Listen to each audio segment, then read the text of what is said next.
दोस्तों आज पेश है शरारती प्रेत। ये एक और चित्र दोस्तों।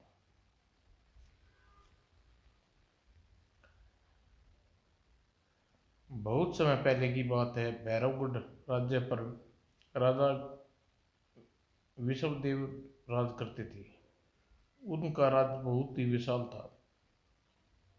सारी सुख संपन्नता होते हुए भी राजा विश्वदेव का मन बहुत दुखी रहता था, जिसका कारण था उन्हें कोई संतान नहीं थी। हमारे बाद इस विशाल राज्य को कौन संभालेगा? न जाने पूर्व जन्म में हमने कौन से ऐसे पाप किए हैं जिनके कारण हम संतान विहीन रहे। अन्य लोग भी उनके दुख में दुखी होकर दुखी रहते थे। एक दिन राजा विश्वदेव महल में विश्राम कर रहे थे। प्रधानमंत्री सुखदेव उनके पास पहुंचे। महाराज, राज मंडल ऋषि पधारे हैं।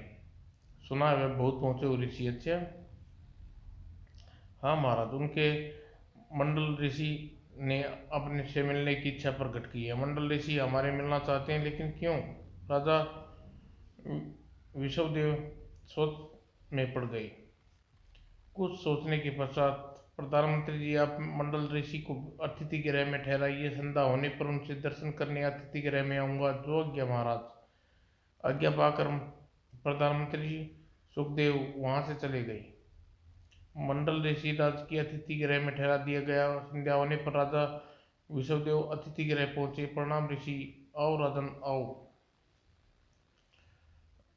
राजा विश्वदेव मंडल ऋषि के सामने बैठ गए। तत्पश्चात मंडल ऋषिवर, प्रधानमंत्री ने मुझे बताया कि आप मुझसे मिलना चाहते हैं। राजन, हम 2 दिन से आपसे राज्य में आए हुए हैं। आपके राज्य में चारों ओर सुखहाली है।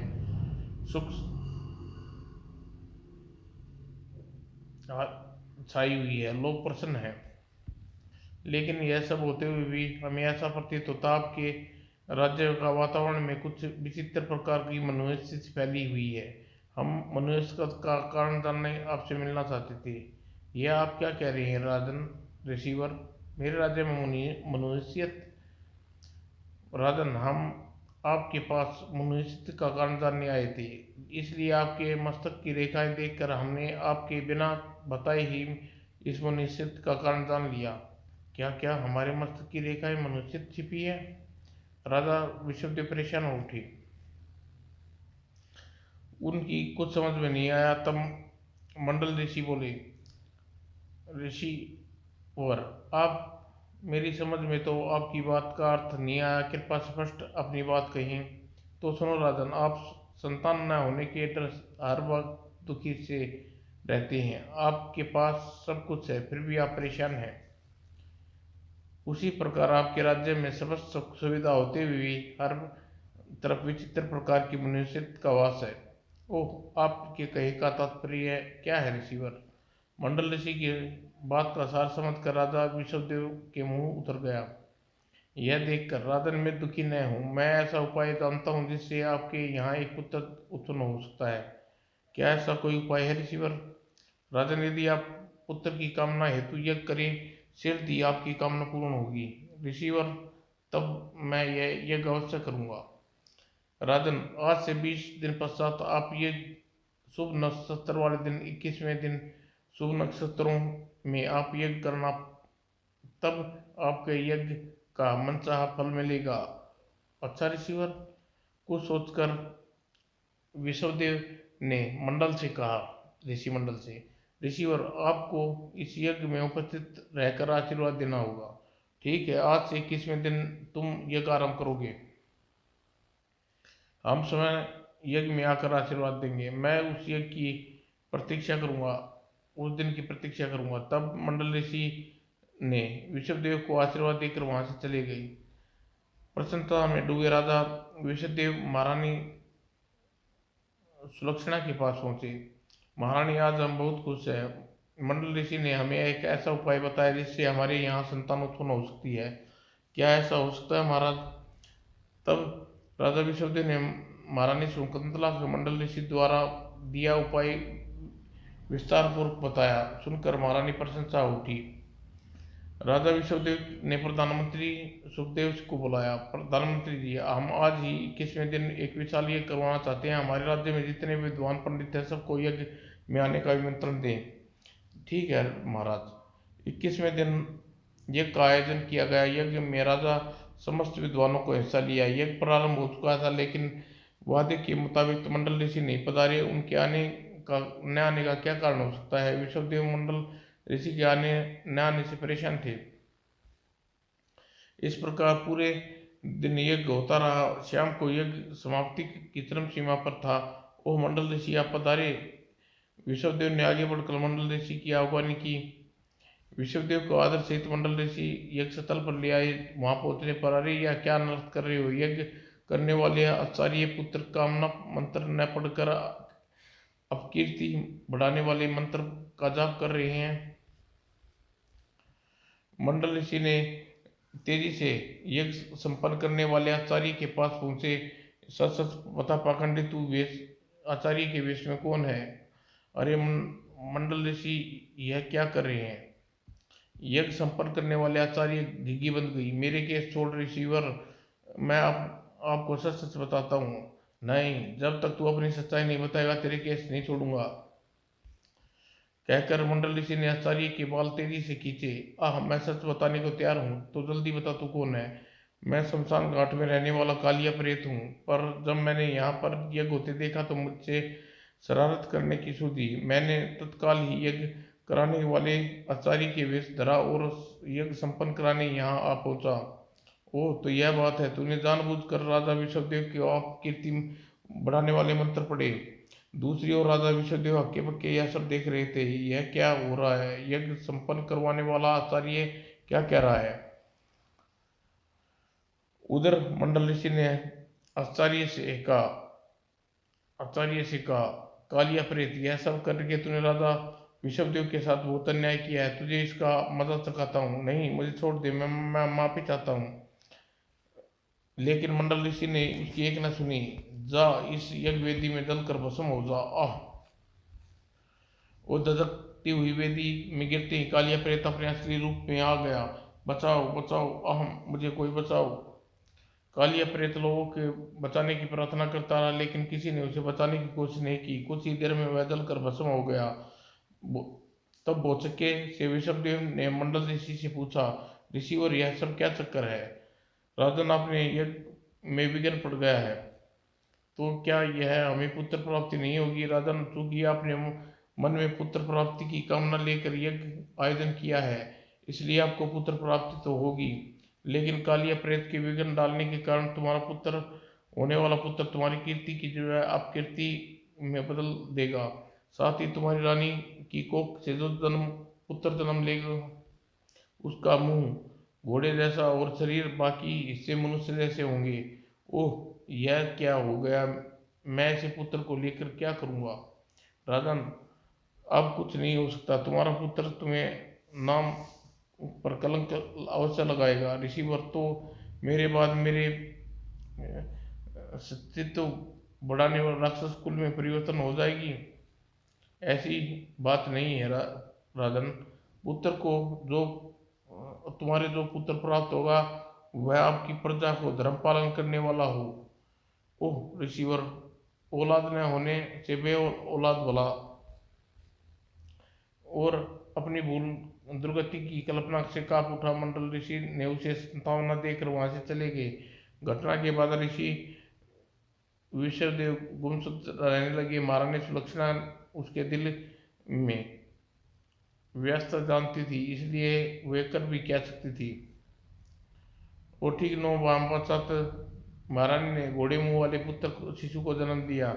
मैं जानती हूँ महाराज जी, इस विचित्र शिशु को देखकर आपके बिल्कुल भी प्रशंसा नहीं हुई। फिर भी यह महाराज, यह जैसा भी है हमारा खून है, इसे उठाकर गले लगा लीजिए। राजा विश्वदेव ने महारानी की बात का कोई जवाब नहीं दिया। उपेक्षा भरी नजर से दृष्टि से डालकर वो कक्ष से बाहर निकल गए। वह विचित्र बालक मुंह घोड़े जैसा था, लेकिन उसका जन्म असव देव नाम रख दिया गया। असव देव धीरे धीरे बड़ा होने लगा। बचपन में उसकी राक्षसी प्रवृत्ति उजागर होने लगी। ओह, असम्यक किस बेबदरी से कबूतर की गर्दन मोड़ रहा है। असम्यक थोड़ा बड़ा हुआ तो वह अपने साथ साथ बच्चों को बुरी तरह मारने लगा। युवराज, बिना अपराध मुझे क्यों मार रहे हैं? अच्छा, मुझसे जवान लड़ाता है। असम्यक का क्रोध भरकर उसे बुरी तरह बच्चे को पिटाई करने लगा।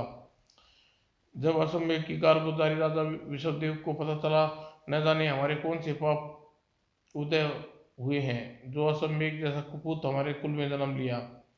लोगों का लोगों पर जुल्म बढ़ता रहा। असम्यक एक दिन युवा अवस्था प्राप्त हुआ।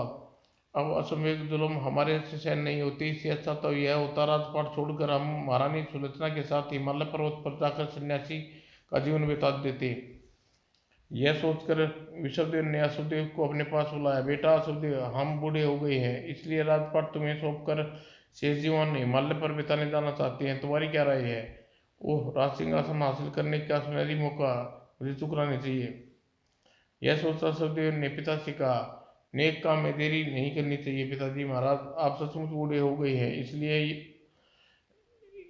इस उम्र में आपको हिमालय पर ही चले जाना चाहिए।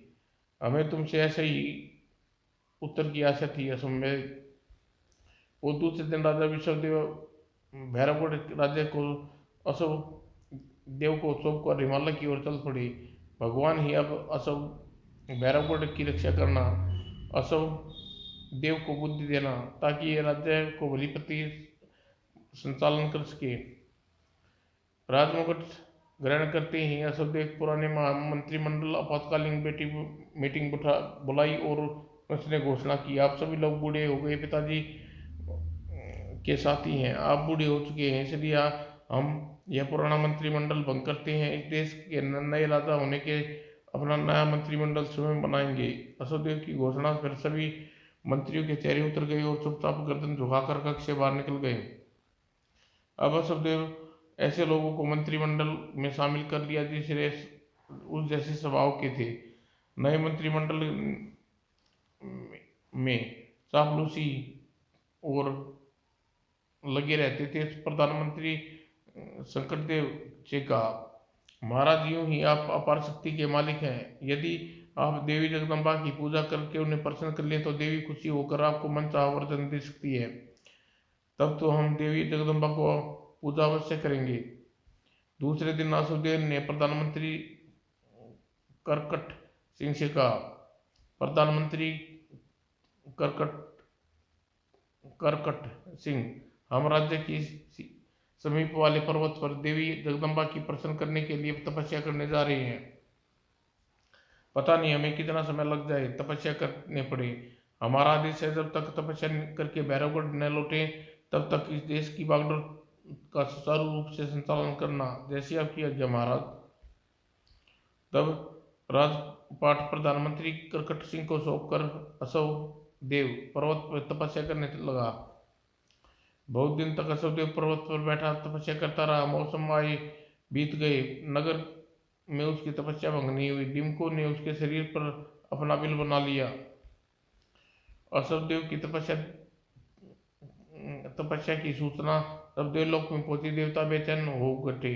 पता नहीं असवदेव तपस्या से क्या प्राप्त करना चाहता है। देवी जगदम्बा, सुना है असवदेव को प्रसन्न करने के लिए तपस्या कर रहा है, पर आप पृथ्वी पर जाकर उससे मालूम कीजिए वह आपसे आपकी क्या प्राप्त करना चाहता है।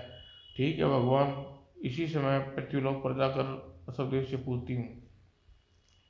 देवी जगदम्बा तुरंत ही पृथ्वीलोक पर पहुंची। आंखें खोलो असुदेव, तुम्हारा तपस्या से प्रसन्न होकर मैं तुम्हें दर्शन देने आई हूँ, मांगो क्या मांगना चाहते हो। कहकर देवी ने अपने हाथ घुमा दिया। असुदेव की बामी धूल सब साफ होकर दिया। असुदेव ने तुरंत आंखें खोली। जगदम्बा के सामने देखकर गदगद हो उठा और हाथ जोड़कर बोला, आप शक्ति की देवी हैं, मुझे भगत पर कोई अद्भुत सा वर मांगेगा। आप वचन दें कि आप अपनी बात कहूँ।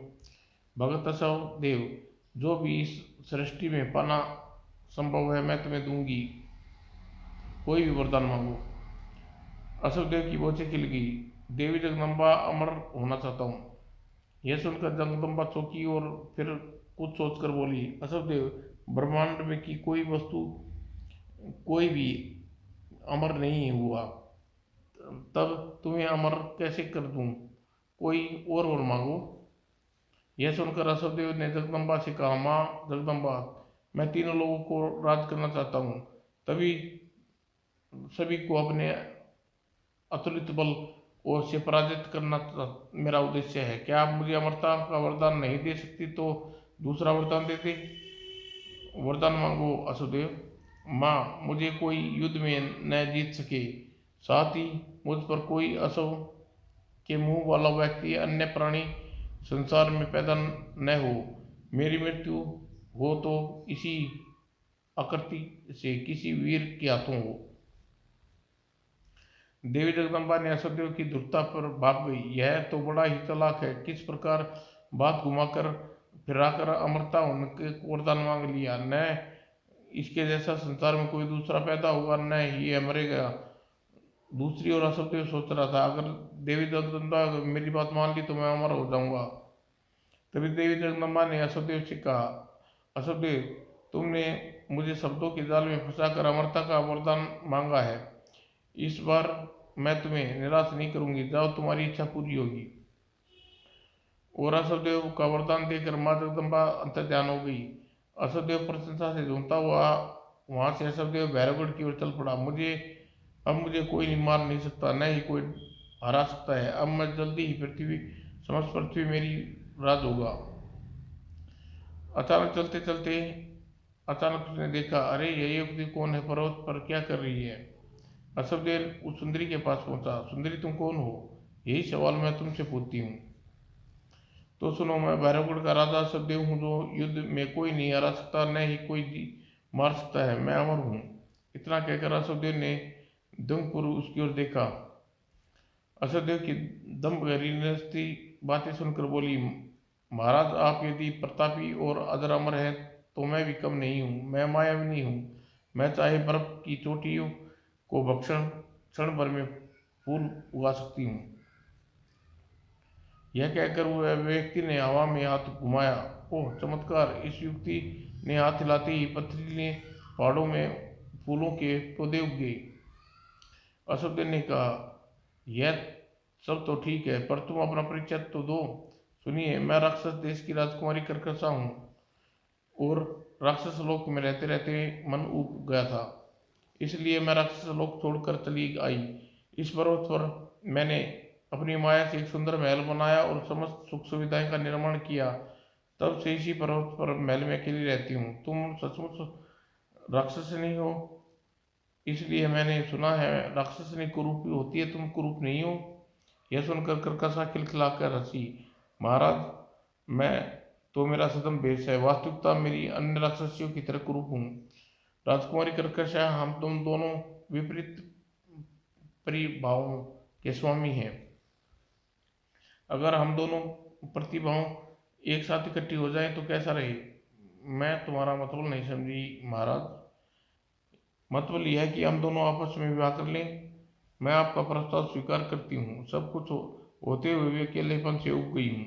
यह सुनकर असुरदेव प्रसन्न हो उठा। तब कर्कशा अपने महल की ओर ले चली। इस उबाड़ पर्वत पर ऐसे भव्य राजमहल भी होगा, यह मैंने सपने में भी नहीं सोचा था। कर्कशा अपनी माया के द्वारा बनाए राजमहल में प्रशंसा सुनकर फूल उठी और दोनों उसी समय अग्नि विवाह को साक्षी किया, गंधर्व विवाह कर लिया। असुरदेव कर्कशा के साथ रहने लगा। असुरदेव कर्कशा मायाजाल में फंसकर यह भी भूल गया कि उसे भैरवगढ़ जाना है। कुछ माह बाद कर्कशा ने कहा, महाराज, एक खुशखबरी है, आप पिता बनने वाले हैं। क्या? सुनकर असुरदेव चौंक उठा। यह कर्कशा से बोला, कर्कशा, तुम्हारे रूप जाल में ऐसा फंसा, यह भूल गया मुझे पृथ्वी के समस्त राजाओं को हराकर पृथ्वी पर एक छत्र राज करना है। तुम मेरे तूने मेरे पिता बनने की सूचना देकर मुझे सचेत कर दिया। अब मुझे विदा दो कर्कशा। मैं जल्दी ही भैरवगढ़ जाकर समस्त राजाओं को अब लड़ने के लिए युद्ध में तैयारी प्रारंभ करना चाहता हूँ। सुनकर कर्कशा बिजली गिरी। यह आप क्या कह रहे हैं महाराज जी? क्या ऐसी अवस्था में आप मुझे अकेली छोड़कर जाएंगे? नहीं, अब यहाँ नहीं रह सकूंगी। मैं आपके साथ भैरवगढ़ चलूंगी। कर्कशा, नादान ना बनो, मेरी बात का सार समझने की कोशिश करो। यहाँ से जाने के पश्चात मैं पृथ्वी पर विश्वविद्यालय करने के लिए जाना चाहता हूँ। जाने कब के लिए भैरवगढ़ से निकल जाऊंगा, और ऐसी अवस्था में तुम भैरवगढ़ से हमारी बिना नहीं रह पाओगी, रहना पड़ेगा। और फिर तुम भैरवगढ़ में रहोगी तो हमारी अनुपस्थिति में कोई भी अन्य राजा भैरवगढ़ पर हमला करके तुम्हें क्षति पहुंचा सकता है, इसलिए हमारा आदेश है कि तुम इसी राजमहल में रहो। इस वीराने इस वीराने में तुम अपनी माया से सब कुछ उत्पन्न कर सकती हो, इसलिए तुम यहाँ रहने में कोई दुविधा नहीं होगी। इतना कहकर सदैव चुप हो गया। तब कर्कशा रुआई फूट गई। अब बताइए महाराज, अब मैं क्या करूं? आपसे कब मुलाकात होगी? यह सुनकर असवदेव अपने बाएं हाथ की अंगूठी उतार कर कर्कशा को देते हुए कहा, कर्कशा, यह अंगूठी यह विशेषता है कि जब तक मैं जीवित रहूंगा इसका नग चमकता रहेगा। मेरी मृत्यु होने के बाद नग आधा धूलित हो जाए पड़ेगा। जब कभी ये नग आधा धूलित हो तो समझ जाना कि मैं दुनिया में नहीं रहा। तब तुम अपनी संतान को लेकर भैरवगढ़ पहुंच जाना और इस अंगूठी के कारण समझ जाएंगे कि तुम मेरी पत्नी हो। अब तुम मेरी होने वाली संतान भैरवगढ़ का राज सौंप देना।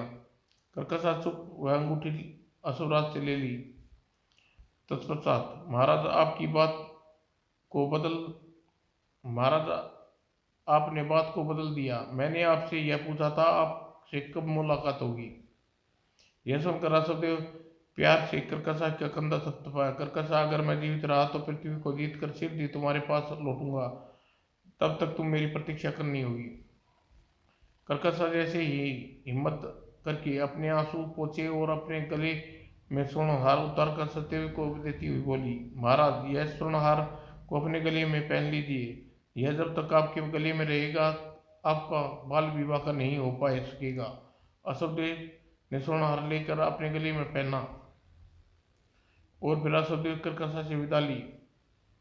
जैसे ही भैरवगढ़ पहुंचा, उसके मंत्रिमंडल चापलूस मंत्री उसकी आगवानी करने लगे, दौड़े दौड़े आए। प्रधानमंत्री कर्कट ने उनसे कहा, महाराज, कई वर्ष आप स्वदेश लौटे हैं, हम आपका स्वागत करते हैं। महान मंत्री कर्कट, तुम्हारे कहने से ही हम देवी जगदम्बा की पूजा करने के लिए पर्वत पर गए थे। यह सुनकर प्रधानमंत्री कर्कट उत्सुकता से असुर देव से पूछा, तो क्या देवी जगदम्बा अपनी भक्ति से प्रसन्न होकर अपने दर्शन दिए? मंत्री कर्कट, देवी जगदम्बा ने हमें दर्शन ही नहीं दिए, अब तो हमारी भक्ति से प्रसन्न होकर हमें अजय अमर होने का वरदान भी दिया। तब तो महाराज आप इस समय अनमोल वरदान का उचित अवसर उठाना प्रयोग करना चाहिए। तुम्हारे कहने का क्या तात्पर्य है, हम समझे नहीं। महाराज, जब आपको कोई युद्ध में हरा नहीं सकता, न ही मार सकता, तो इसलिए आपको पृथ्वी के समस्त राजाओं को हराना चाहिए। इस प्रकार आप पृथ्वी पर एक छत्र राजा बन जाएंगे। हम भी ऐसा ही करने की सोच रहे हैं प्रधानमंत्री।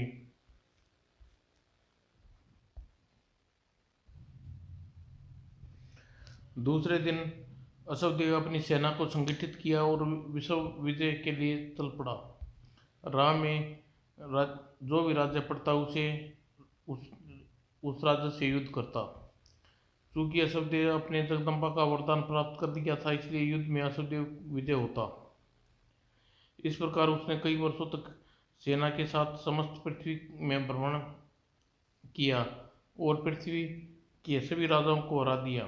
हाँ हाँ प्रधानमंत्री, अब पूरी पृथ्वी हमारा ही राज है। हम अब चक्रवर्ती सम्राट हैं। दूसरी ओर कर्कशा उसी समय पर पुत्र को जन्म दिया। उसका पुत्र 10 वर्ष का हो चुका था। काश इस समय राजा असवदेव मेरे पास होते, अपने पुत्र को देखकर प्रशंसा से फूले न समाते। कर्कशा ने अपने पुत्र का नाम अब अभयदेव रखा। उधर एक दिन राजा असवदेव मन में विचार आया, पृथ्वी पर हमारा अधिकार हो ही गया, अब हमें स्वर्ग पर अपना अधिकार स्थापित करना चाहिए। असवदेव ने देर न की और स्वर्गलोक पर आक्रमण कर दिया। राजा इंद्र सहित सभी देवता उससे लड़ने आए। घमासान युद्ध हुआ, कई वर्षों तक चला। हा हा हा, इंद्र तूने मुझे क्या हराएगा। असुरदेव ने जगदम्बा के वरदान प्राप्त था, इसलिए लाख चाहने पर भी युद्ध में न हार सका। अंत में विजय असुरदेव की हुई। उसे पराक्रम के आगे सारे देवता भाग खड़े हुए। इंद्र भी भाग कर कहीं जा छिपे। स्वर्ग का सिंहासन छोड़कर हमें इस प्रकार अपराधियों की तरह छिपना पड़ेगा, यह हमने कभी सोचा भी नहीं था। अब क्या होगा? हम यूं कब तक छिपे रहेंगे? इंद्र बदली हुई परिस्थितियों के कारण हक्का बक्का था। उधर स्वर्ग पर असुरदेव का अधिकार था। आज से स्वर्ग का राजा हम हैं। मेनका, रंभा, उर्वशी, आज इतना नाचो हम खुश हो जाएं। व्यवस्था में अप्सराओं को उसका कहना मानना पड़ा और नृत्य प्रारंभ कर दिया। दूसरी ओर स्वर्ग के देवता असुर देव से भयभीत होकर मारे मारे फिरने लगे। कई अन्य उपाय न देखकर मिलकर विष्णु भगवान के पास गए। भगवान असुर देव से हमारी रक्षा करिए। असुर देव को हराकर, इंद्र को हराकर अपना अधिकार कर लिया है और हमसे, जिसके कारण हमें दर दर भटकना पड़ना है। हमारी रक्षा करिए भगवान। पूरी बात जानकर विष्णु भगवान क्रोधित हो उठे। असुरदेव की यह मजाल, हम उसे घृता का मजा अवश्य चखाएंगे। लेकिन यह बताओ, इस समय असुरदेव मिलेगा कहाँ? भगवान स्वर्गलोक की सत्ता अपने प्रधानमंत्री कर्कट को सौंपकर असुरदेव पृथ्वी पर वापस चल गया। इस समय वह अपने राज्य भैरवगढ़ में जीत की खुशी मना रहा होगा। तब विष्णु भगवान अपने धनुष बाण उठाया और वह अपने गरुड़ पर सवार होकर पृथ्वीलोक की ओर चल दिए। भैरवगढ़ में पहुंचकर उन्होंने वसुदेव को ललकारा। अहंकार में मद में चूर वसुदेव, राजमहल से बाहर निकल और मुझसे युद्ध कर। मैं देखना चाहता हूँ तू मुझसे युद्ध में जीतता है। विष्णु भगवान की गर्जनाल और ललकार असुर जब राजमहल के अंदर पहुंची। कौन है यह दुस्वासी जिसने मुझे इस प्रकार चिल्लाकर हमें युद्ध के लिए ललकार रहा है? क्रोध में उबलता असुरदेव राजमहल से बाहर आया। हमारे हाथों किसकी मौत आई है? ओह, तुम हो विष्णु। अच्छा हुआ तुम स्वयं हमसे लड़ने आ गए। मैं स्वयं तुम पर धावा बोलने के लिए बैकुंठ जाने वाला था। कोई बात नहीं असुरदेव, तुम न सही, मैं ही पृथ्वी पर आ गया हूँ। आओ, बातें छोड़कर हमसे युद्ध करो। ठीक है, मैं युद्ध करने के लिए अपनी सेना को आज्ञा देता हूँ कि तुम अपनी प्रतीक्षा करनी होगी। कैसे युद्ध हो, कैसे योद्धा हो तुम असुरदेव? मुझे अकेले लड़ने के लिए तुम सेना के साथ साथ चाहिए? हिम्मत है तो मेरे साथ आओ। युद्ध भूमि में केवल हम और तुम आपस में युद्ध करेंगे। जो भी युद्ध जीतेगा वही विजेता होगा। मुझे तुम्हारी बात मंजूर है। दोनों में युद्ध भूमि में चले गए और दोनों में युद्ध होने लगा। दोनों इतने भयंकर युद्ध हुआ कि तीनों लोग भय से कांप उठे और 2 दिन 2 वर्ष नहीं, दोनों 10 वर्ष तक आपस में युद्ध करते रहे। फिर भी हार जीत का फैसला न हो सका। यह देख देवता घबरा गए। क्या विष्णु भगवान असुरदेव को नहीं हरा पाएंगे? अगर विष्णु भगवान युद्ध असुरदेव को पराजित हो गया तो फिर हमारी रक्षा कौन करेगा? इधर लगातार कई वर्षों से युद्ध करते करते असुरदेव और भगवान विष्णु बुरी तरह थक गए। अतः युद्ध करते करते विष्णु भगवान ने कहा, असुरदेव, लगता है तुम युद्ध की थकान चढ़ गई है। मैं भी थक गया हूँ। क्यों ना हम कुछ दिन युद्ध रोक कर विश्राम करें? थकान मिट जाए तो फिर ताजा दम होकर लड़े। मैं यही चाहता हूँ। दोनों स्वीकृति होने पर युद्ध रोक दिया। और जब भगवान विष्णु असुरदेव से कहा, असुरदेव ठीक है, 1 माह पश्चात इसी स्थान पर फिर युद्ध हमारा होगा। ठीक है, 1 माह पश्चात इस स्थान पर आ जाइएगा। इतना कहकर असुरदेव भैरवगढ़ की ओर चल पड़ा। तब विष्णु भगवान ने सोचा, 1 माह पश्चात युद्ध लड़ने के लिए पृथ्वीलोक पर आना पड़ेगा। क्यों न मैं यहीं वन में किसी पेड़ के नीचे 1 माह तक विश्राम कर लूं। यह निश्चित करके वह वन में एकांत स्थान पर पहुंचा और पेड़ के नीचे अपनी धनुष टिका कर सो गए। धीरे धीरे इस 18 दिन व्यतीत हो गए। असुरदेव के बीच आराम करने फिर तरोताजा हो गया। मुझे विश्वास है कि इस बार युद्ध विष्णु को हरा दूंगा। दूसरी ओर विष्णु भगवान गहरी नींद में सोए हुए थे। उधर देवलोक के देवतागण परेशान थे। एक माह पूरा होने में केवल 2 दिन शेष है। विष्णु भगवान पता नहीं इस समय कहाँ विश्राम कर रहे हैं। अगर वे 2 दिन के अंदर विष्णु भगवान का पता न लगा तो अनर्थ हो जाएगा। हमें विष्णु भगवान की खोज करनी चाहिए। सारे देवता मिलकर पृथ्वीलोक पर गए। पृथ्वी पर विष्णु भगवान की खोज की, मगर उन्हें कहीं विष्णु भगवान की खबर न मिली। अब क्या होगा?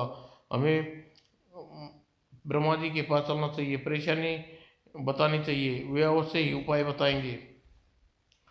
तब निराश होकर घबराए हुए देवतागण ब्रह्मा जी के पास पहुंचे, सारी बात बताई। सारी बात जानकर मैं तुम्हें लेकर शिव जी के पास चलता हूँ, वे अवश्य ही विष्णु भगवान को खोज निकालेंगे।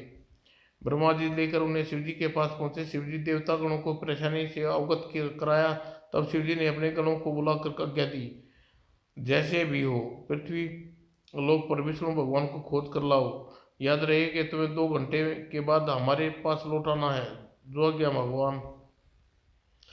और शिवजी के गण उसी समय पृथ्वीलोक की ओर चल पड़े।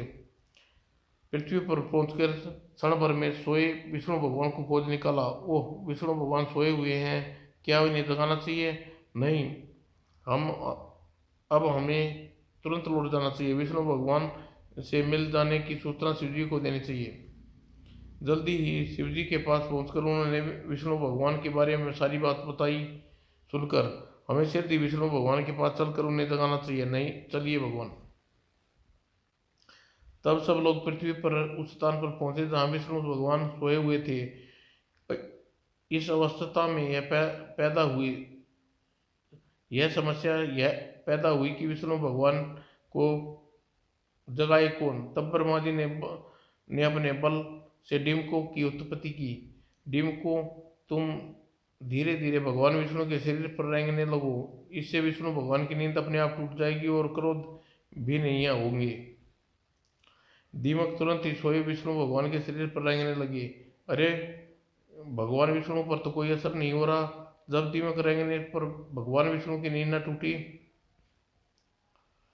तो उसने अपनी हार पर खींच उठी और क्रोध में आकर भगवान विष्णु के धनुष की डोर को खाने लगे।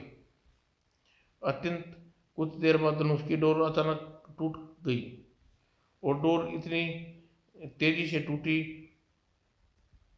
ओह, डोर भगवान विष्णु का सिर धड़ से काट दिया। ओह, यह क्या अनर्थ हुआ? घोर अनर्थ हो गया। भगवान विष्णु का सिर कटकर आकाश में होतों उछल कर लोप हो गया।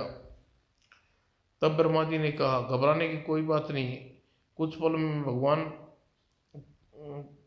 जब पृथ्वी पर गिरेगा तो उसे विष्णु जी के धड़ पर जोड़ दूंगे और भगवान विष्णु जीवित हो जाएंगे। काफी देर प्रतीक्षा करने पर भगवान विष्णु का कटा सिर आकाश से पृथ्वी पर न गिरा। अब क्या होगा? भगवान विष्णु अब कैसे जीवित होकर असुर देव से युद्ध करेंगे? देवताओं में बेचैनी दौड़ गई। तब ब्रह्मा जी ने उन्हें आदेश दिया, कहीं से भी शीघ्रता से किसी का सिर खोज कर लाओ। मैं अभी उस सिर को भगवान विष्णु के धड़ पर जोड़ दूंगा, फिर सब ठीक हो जाएगा। आदेश पाकर देवता सिर की खोज में इधर उधर भागे। पास ही घोड़े चल रहे थे।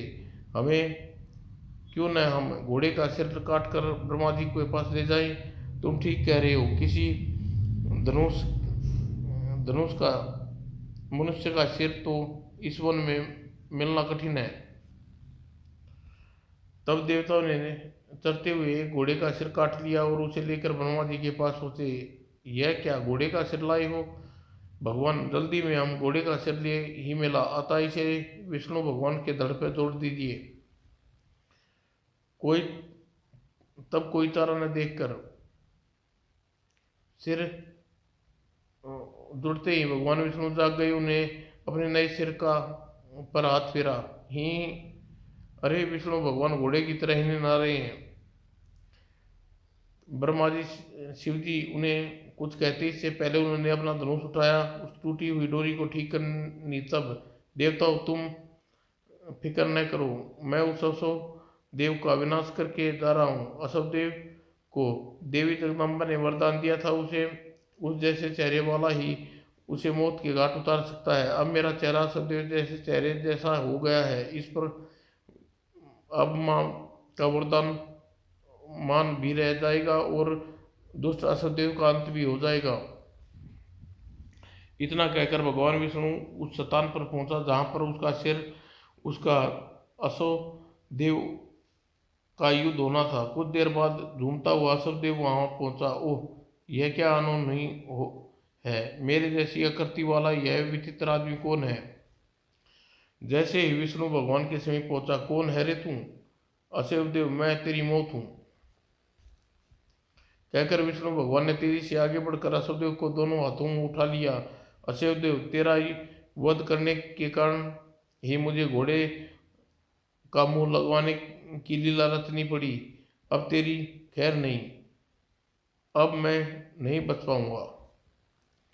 और इससे पहले असुरदेव अपने बचने का उपाय करता, ओह, असुरदेव को उछाल कर तेजी से नीचे गिरा गिरा तो आ कुछ देर में तड़पने के पश्चात असुरदेव के प्राण पखेरु उड़ गए।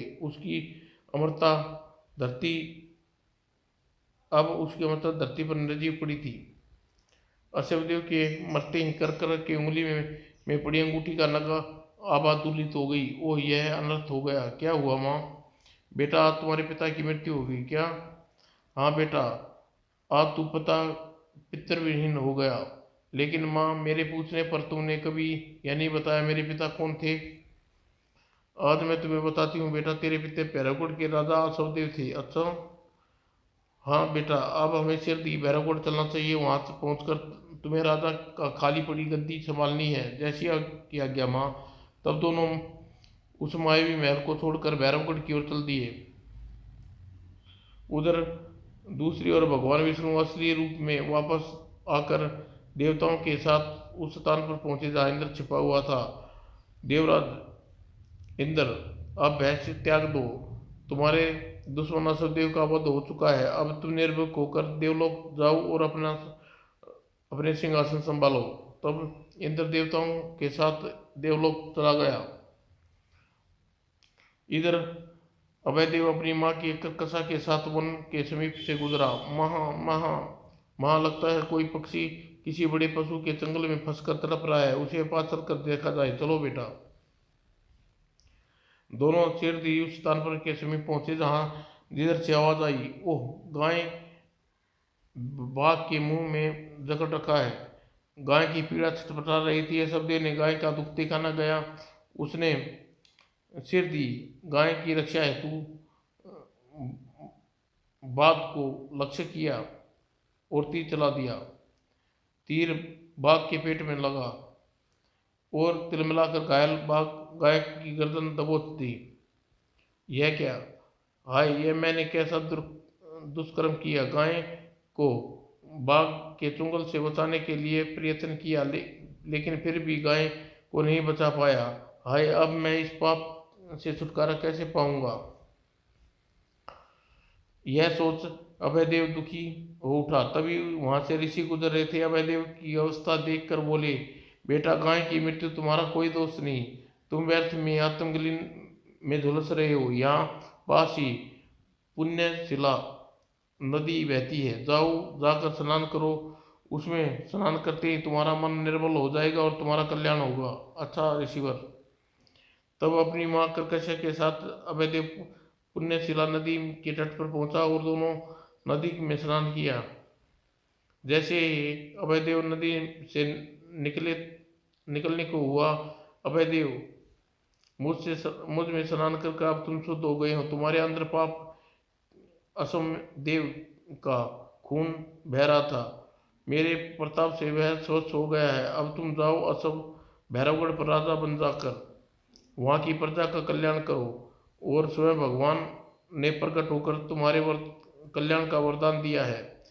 तुम्हारी भगवान, लेकिन भगवान मुझे मिले तो नहीं। अभयदेव बोले, तुम बोले हो। रास्ते में जो ऋषि तुम्हें मिले थे वह विष्णु भगवान थे। उन्होंने तुम्हें यहाँ आकर स्नान करने के लिए कहा। ओह, तो वे विष्णु भगवान थे। पुण्यशिला नदी में स्नान करने के पश्चात अभयदेव माँ के साथ भैरवगढ़ पहुंचा। उसने बारे में जानकर वहाँ की प्रजा हर्षनाद से उसका स्वागत किया। युवराज अभय देव अमर रहे। विधिवत राजकीय संस्कारों के साथ अभय देव का राजा सिंहासन पर आरोहण किया। आगे बढ़कर प्रधान वत्स धर्म कर्म को मानने वाला राजा सिद्ध हुआ। समाप्त दोस्तों।